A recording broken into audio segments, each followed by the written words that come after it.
Good morning, everyone, and welcome to United States History. Today's lesson is our first of four on restoring the Union, or the Reconstruction period.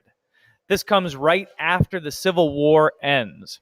Now, when the Civil War ended, the nation had to rebuild. We had just spent years beating each other up and destroying the countryside, so now it was time to fix what had been destroyed. And mostly here we're talking about the South, because the South is where most of the fighting happened, and they were really destroyed by this war. Southern government needed to rebuild, and the U.S. also had to figure out what they were going to do with 4 million newly freed slaves throughout the American South who didn't have jobs. This was all rolled into Reconstruction. Now, the planning for Reconstruction, the Reconstruction era lasted 12 years. From 1865 until 1877, we're referring to the Reconstruction era.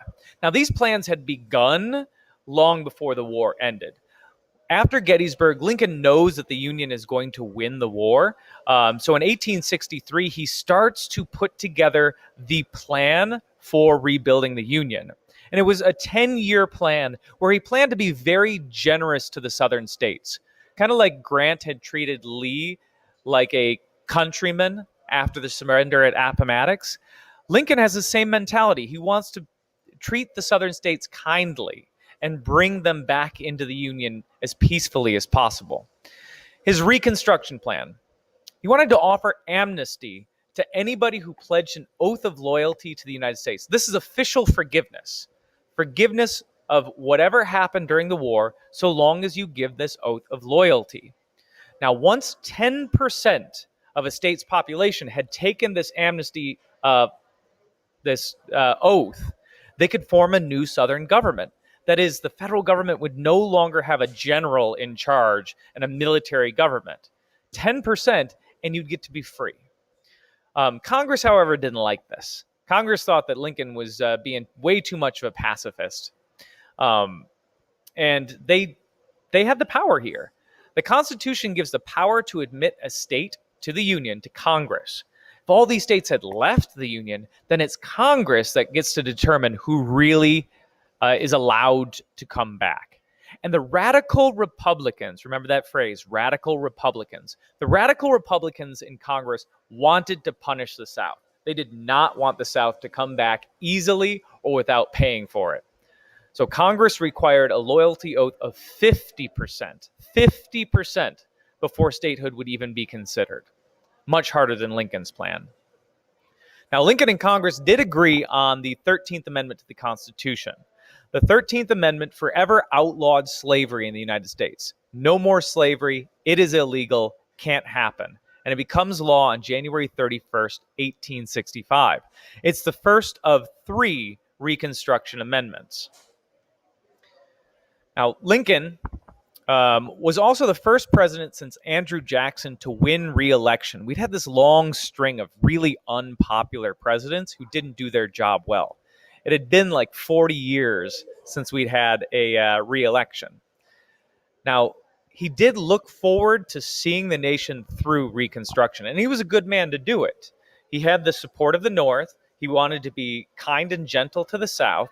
He wanted to reunite our Union and do so as peacefully as possible. And in his second inaugural address, the speech that he gave after being reelected, he promised forgiveness to those who had stood against the Union, promised to bring everyone back together. Now, Frederick Douglass was an important individual at the time, very influential, and the most influential, most educated African American in the United States at the time. Now, he attended Lincoln's second inaugural, and when Douglass arrived at the reception party, the party afterwards, he was stopped at the door of the White House and not admitted because of his race. Lincoln, as a signal to the entire country of how things have changed, insisted that he be admitted, that this idea of segregation would be the next thing to go, that segregation should follow slavery out the door. Now, unfortunately for the United States and for the South, really, Abraham Lincoln was assassinated. It was a month after he was elected. It was just 5 days after Lee had surrendered, Lincoln was enjoying an evening out with his wife, and he went to go see a play at Ford's Theater in Washington, D.C., and he was assassinated by the man John Wilkes Booth. Booth shot the President Lincoln, in the head, and Lincoln did die the next day from that wound.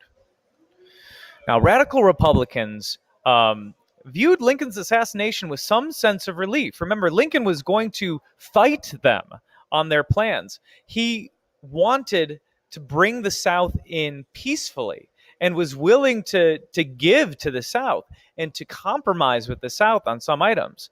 Radical Republicans wanted nothing to do with compromise. And with Lincoln out of the way, they felt like Congress could really lead the country. They would be in charge. Under Lincoln, the South would recover. Without it, the radical Republicans would control the government. Now, the rest of the country really does see Lincoln's death as a tragedy. It winds up being a tragedy most of all for the American South because the radical Republicans are now in charge. So today, we talked about the ending of the Civil War and Lincoln's plan for Reconstruction, the radical Republicans in Congress that opposed it. We looked at the assassination of Lincoln and how that really puts the radical Republicans in charge. I hope you learned something today. I'll see you next time, and farewell.